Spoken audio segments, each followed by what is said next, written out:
¿Recuerda quién soy? Muy bien, la maestra Barquero de la escuela Bexy Ross. Y yo trabajaba con niños de primero y segundo grado.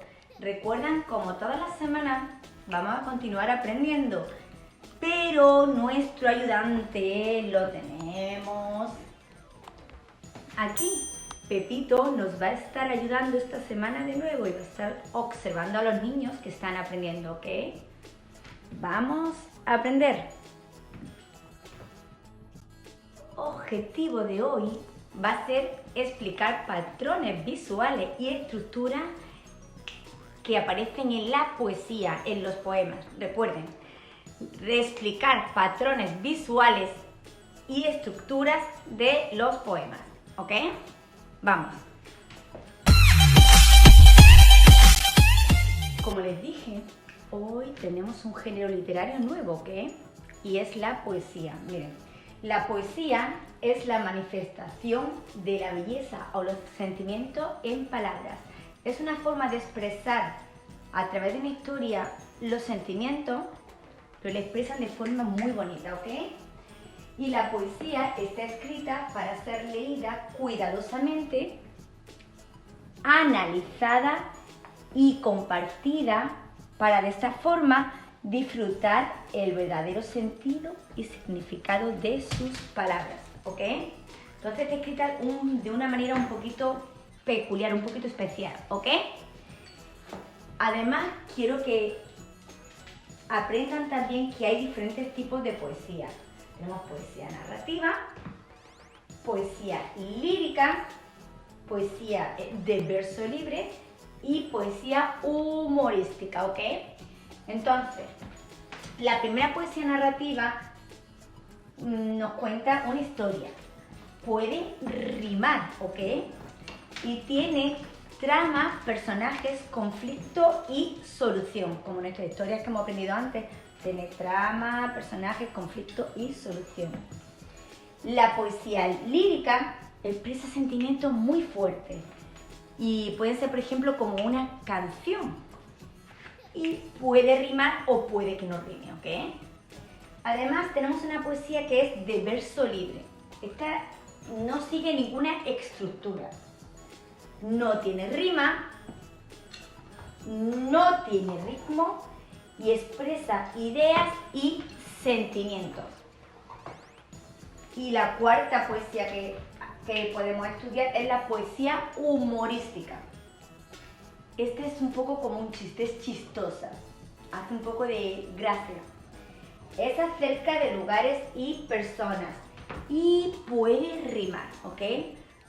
Pues recuerden, tenemos 4 tipos de poesía. Y ahora les voy a leer una historia de este género literario que es la poesía. Vamos.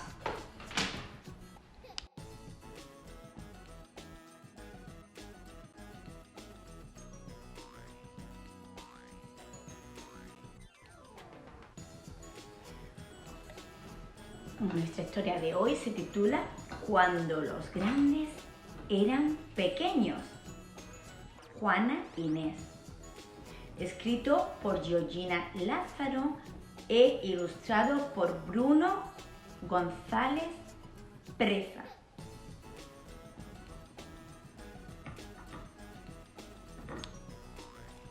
Cuando los grandes eran pequeños. Juana Inés.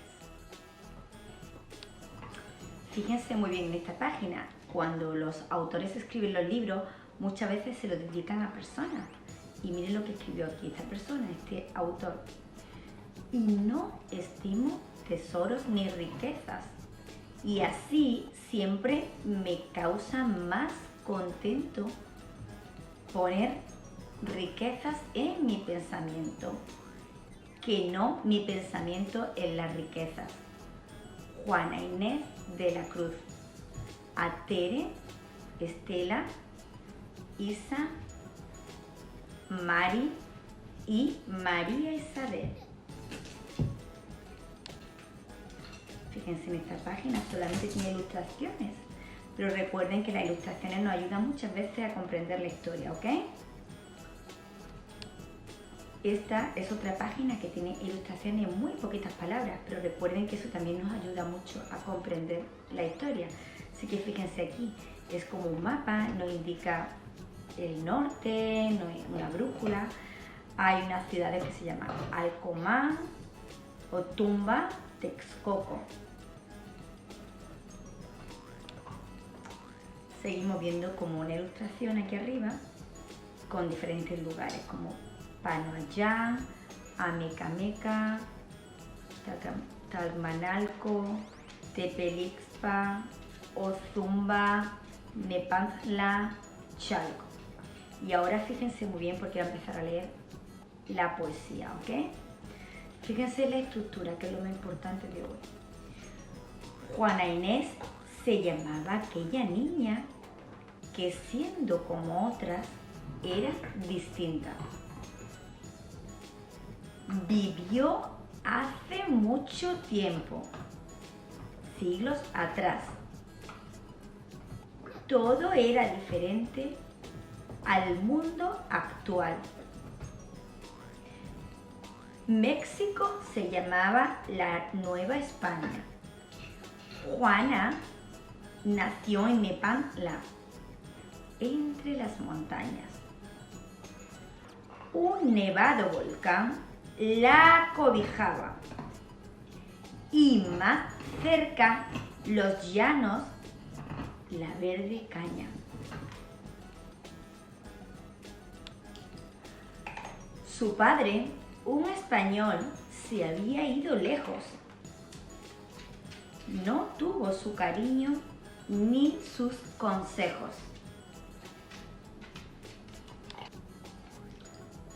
Su madre, una criolla ágil y fuerte, era muy laboriosa e independiente. Dirigía una hacienda con entereza, demostrando su aplomo y fortaleza.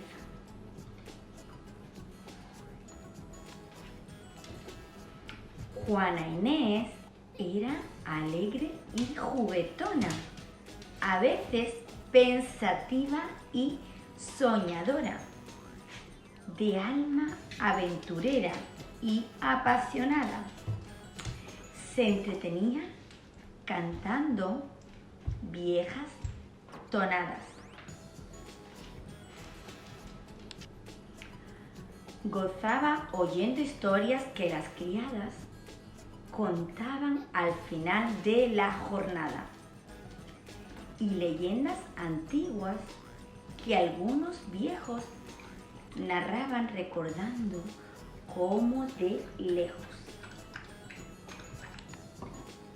Un día en que sus hermanas María y Josefa aprendían a leer, se acercó a ellas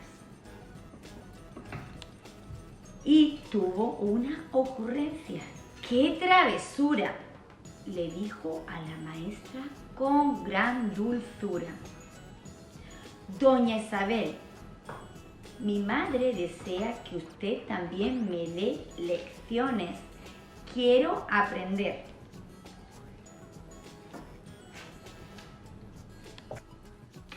Solo tenía 3 años y con presteza ya leía y escribía con gran destreza. Entonces su pasión fue la lectura, además de la música y la pintura. Le gustaba mirarse en el espejo pensando en el misterio de aquel reflejo. Es que era tan curiosa la niña aquella, ¿de dónde sale el polvo y las estrellas? ¿Por qué será que el trompo dé tantas vueltas? ¿A dónde van los sueños cuando despiertas? Fue un día la familia a vivir junto al abuelo materno hombre muy culto. Tenía una biblioteca que Juana Inés explotaba leyendo con avidez. Se convirtió en refugio, sueño, tesoro.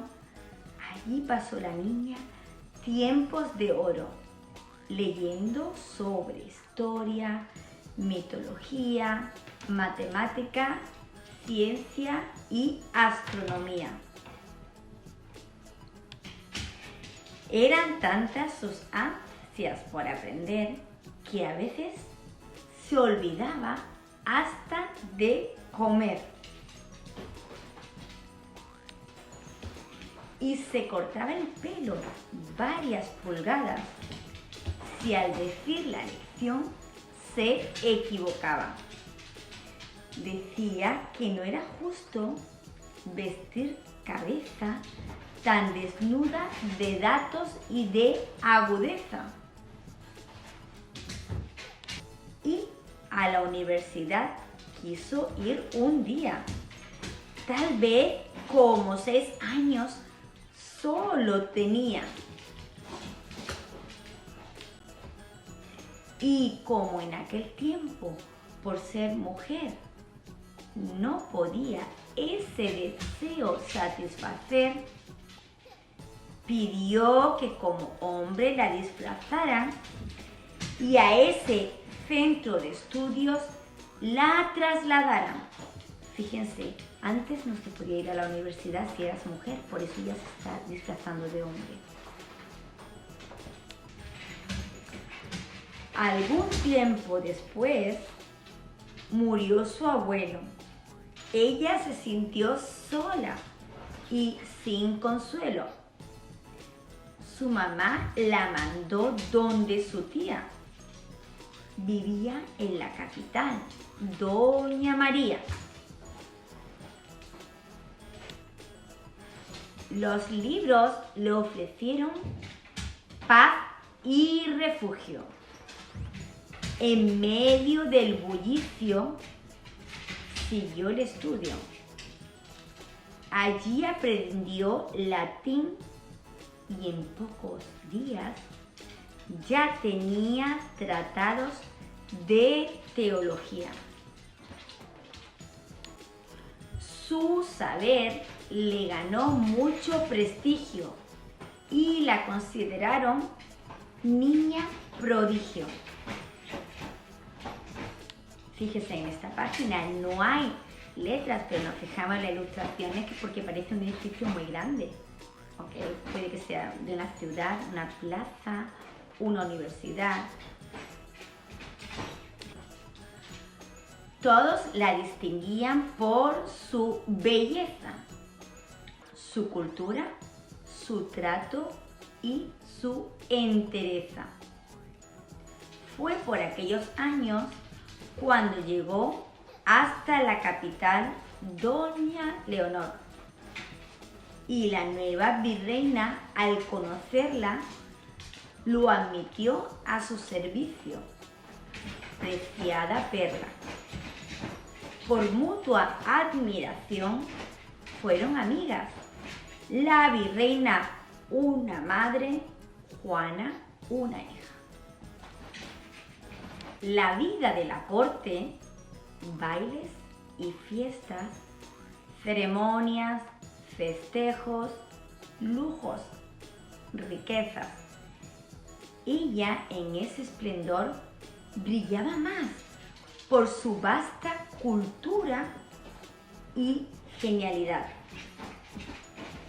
Algún tiempo después quiso volver al mundo de los libros y del saber.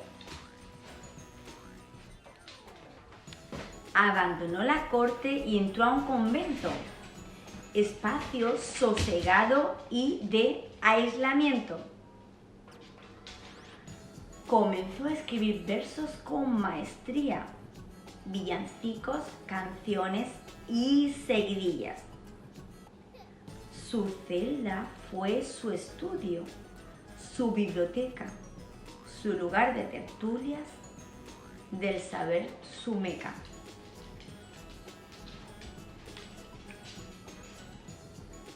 Y continuó leyendo y escribiendo. Allí fueron los libros mudos maestros y su palabra escrita mudo mensaje que hasta hoy ilumina nuestro lenguaje. Óyeme, sordo, que me quejo muda, escribía expresando su fe y su duda. Óyeme con los ojos, así decía esta autora de cartas y poesías. Una de nuestras más grandes poetas que de su celda al mundo abrió una puerta. Su obra sigue vigente. Pasado el tiempo, nos brindó el universo desde el convento. Y así la recordamos siglos después, como en el monasterio Sor Juana Inés de la Cruz, monja poeta, del saber defensora, mujer profeta. Y colorín colorado, nuestro cuento se ha acabado. Bueno, niños, y ahora que hemos acabado de leer la historia, vamos a pensar un poquito. ¿Qué género literario piensan ustedes que fue la historia que yo leí? ¿Cuál era ese género literario? Piensen un poquito. Era una poesía. Y vamos a ver cómo sabemos que fue una poesía y de qué trataba el poema, ¿ok? Miren, por ejemplo, en las poesías tienen unos elementos, como todas las historias que hemos estado aprendiendo durante este tiempo, todos los géneros que hemos estado aprendiendo, la poesía tiene también unos elementos. El primer elemento es un ritmo. Miren, las palabras de un poema tienen un ritmo al leerlos. Es como la música, por ejemplo, que tienen un ritmo. También tienen un patrón visual. Eso significa que cuando tú miras el poema, están como siempre siguiendo el mismo patrón, se escriben de la misma forma, ¿ok? Dice, el patrón visual es para que se vea bien o sea más fácil de leer. Son las estrofas, ¿ok? Que por ejemplo las estrofas van a formar un patrón visual. Y también va a usar mucho como un lenguaje descriptivo, ¿ok? Cómo se ven, cómo se sienten, cómo huelen, cómo saben las cosas y cómo te ayudan a imaginar. Mira, por ejemplo, cuando yo, por ejemplo, leí una de las páginas decía, y tuvo una ocurrencia, ¡qué travesura!, dijo la maestra con mucha dulzura. Travesura, dulzura, hay como una rima, hay un ritmo, suena como la música, ¿ok? El patrón visual era la estrofa. Miren, por ejemplo, el patrón visual, aquí el que seguimos, son las estrofas. Si se fijan muy bien, tenemos una estrofa que empieza en la I y acaba en los dos puntos, porque dice, toda esta parte es una estrofa y tenemos una segunda estrofa que comienza en la D y acaba en el puntito. Entonces sigue un patrón visual. Si se fijan, es un patrón que nosotros podemos ver, que son como 4 renglones y otros 4 aquí, ¿ok?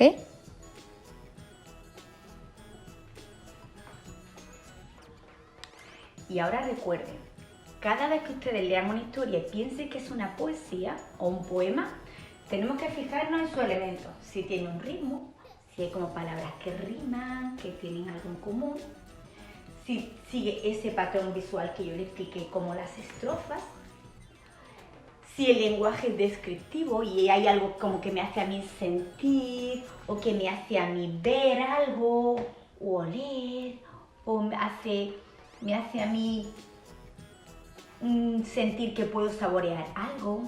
¿ok? Recuerden que esa es la poesía.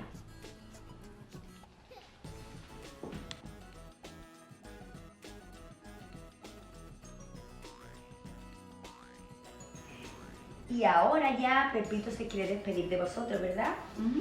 Dile bye, niños, adiós. Hasta la semana que viene.